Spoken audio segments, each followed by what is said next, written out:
सरकार बताए कि नई धाराएं लगी कि नहीं लगी है।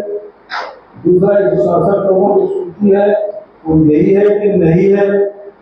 तीसरा फिर से विवेचना करेंगे क्या या सरकार 167 लोगों को फांसी की सजा दिलाना चाहती है।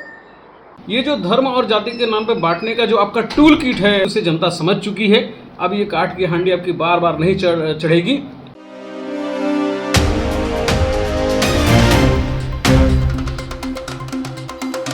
अभिवादन स्वीकार करिए। मैं हूं नरेंद्र पांडे। पूर्व मुख्यमंत्री भूपेश बघेल ने कवर्धा के लोहारीडीह मामले में सरकार पर एक बार फिर से हमला बोला। पत्रकारों से चर्चा करते हुए बघेल ने कहा कि भाजपा सरकार ने लोहारीडीह के मामले में 167 लोगों के खिलाफ एफआईआर दर्ज किया है, जिसकी कॉपी उनके पास आई है। इसमें 167 के खिलाफ नामजद मुकदमा विभिन्न धाराओं में दर्ज किया गया है, जिसमें ऐसी धाराएं लगाई गई हैं जिससे सभी 167 लोगों को फांसी, आजीवन कारावास जैसी सजा सहित अलग अलग धाराओं में वर्षों तक जेल में बंद रहने की सजा भी हो सकती है। और एक व्यक्ति की शिकायत जो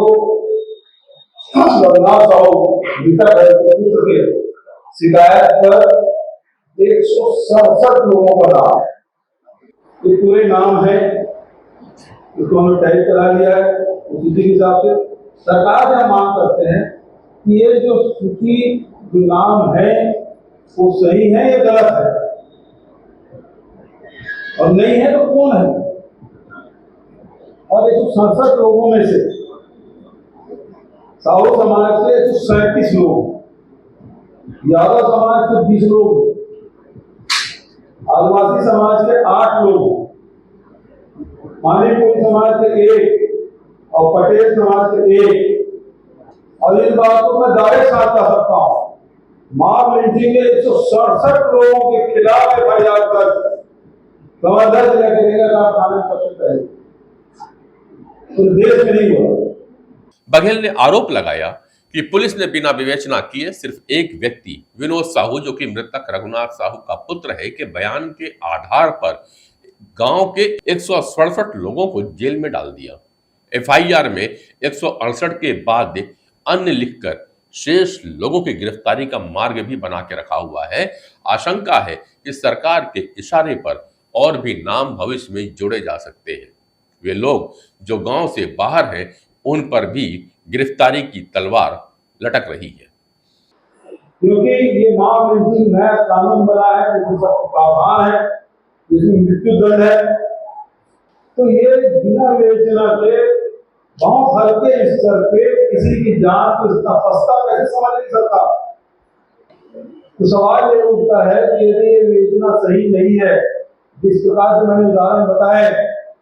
बघेल ने प्रश्न किया कि लोहारीडीह मामले में आईपीएस अधिकारी विकास कुमार को क्यों निलंबित किया गया? उसके द्वारा विवेचना सही से नहीं किया गया था क्या? यदि विवेचना ठीक से नहीं हुआ तो फिर क्या दोबारा से विवेचना की जाएगी? सूची में जो नाम है, सरकार बताए क्या वो सही है या गलत? सरकार फिर से विवेचना करेगी कि नहीं करेगी?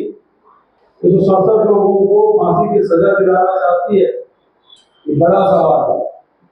सरकार बताए कि नई धाराएं लगी कि नहीं लगी है। दूसरा 167 लोगों की सूची है वो यही है कि नहीं है। तीसरा फिर से विवेचना करेंगे क्या या सरकार 167 लोगों को फांसी की सजा दिलाना चाहती है। उधर प्रदेश कांग्रेस कमेटी के अध्यक्ष दीपक बैज ने प्रधानमंत्री नरेंद्र मोदी के नाम एक पत्र लिखा, जिसमें जेल में बंद महिलाओं एवं निर्दोष लोगों को जल्द रिहा करने, मामले में संलिप्त पुलिस अधिकारियों के खिलाफ एफआईआर और मामले की न्यायिक जांच की मांग की है। पत्र के परिप्रेक्ष्य में तीखा हमला बोलते हुए भारतीय जनता पार्टी के प्रदेश मीडिया सह प्रभारी अनुराग अग्रवाल ने कहा कि अगर कांग्रेस के कुशासन में अपने मुख्यमंत्री भूपेश बघेल को पत्र लिख देते तो यह दिन देखना ही न पड़ता। उन्होंने कहा कि वास्तव में जाति और धर्म के नाम पर समाज को बांटने के टूल किट एजेंडे पर कांग्रेस प्रदेश के वातावरण को विषाक्त बनाने का काम कर रही है। अग्रवाल ने कहा कि जाति को जाति से और धर्म को धर्म से लड़ाकर 50 वर्षों तक कांग्रेस ने शासन किया। अब एक बार फिर यह वोट डालकर राज करने के सपने कांग्रेस देख रही है। प्रदेश कांग्रेस अध्यक्ष बैज समाज को बांटने का कांग्रेसी टोल किट अब चलाना बंद कर दें। दीपक बैज जी, छत्तीसगढ़ की जनता के हितैषी बनने का दिखावा करने के लिए जो आपने प्रधानमंत्री जी को पत्र लिखा है, अगर ऐसा ही पत्र कांग्रेस शासन काल में भूपेश बघेल जी को लिख देते तो शायद आज विपक्ष में बैठने की नौबत नहीं आती। लेकिन तब आप हिम्मत कर नहीं पाए थे, क्योंकि तब राजनीतिक रोटियां सेकनी थी। देश और प्रदेश को धर्म के नाम पे लड़ाकर, जाति के नाम पे लड़ाकर, उनके बीच फूट डालकर शासन करने की नीति कांग्रेस की रही है। और वही प्रयास अभी फिर दीपक बैज जी आप करने का और आपकी पूरी कांग्रेस करने का प्रयत्न कर रही है। समाज के हितैषी बनने वाले कांग्रेसी भुवनेश्वर साहू की जब हत्या हुई, एक धर्म विशेष के लोगों ने हत्या की, पूरा प्रदेश उसके लिए न्याय की मांग कर रहा था, तो भुवनेश्वर साहू के परिजनों पे आपने केस दर्ज किया, लेकिन भुवनेश्वर की हत्या करने वालों पे आप कार्रवाई करने से हिचकते रहे। आपके मंत्री उसी जिले में रहते थे, परंतु उनके घर जाने की उन्होंने जहमत तक नहीं उठाई। तब ये पत्र लिखने वाले दीपक बैज जी आप कहाँ थे? पूरा प्रदेश धर्मांतरण की आग में जल रहा था। स्थितियां इतनी ज़्यादा बिगड़ चुकी थी कि तात्कालिक गृह मंत्री ताम्रध्वज साहू को साहू समाज की बैठक में कहना पड़ा कि अब धर्मांतरण करने वाले क्या स्वर्ग में जाएंगे।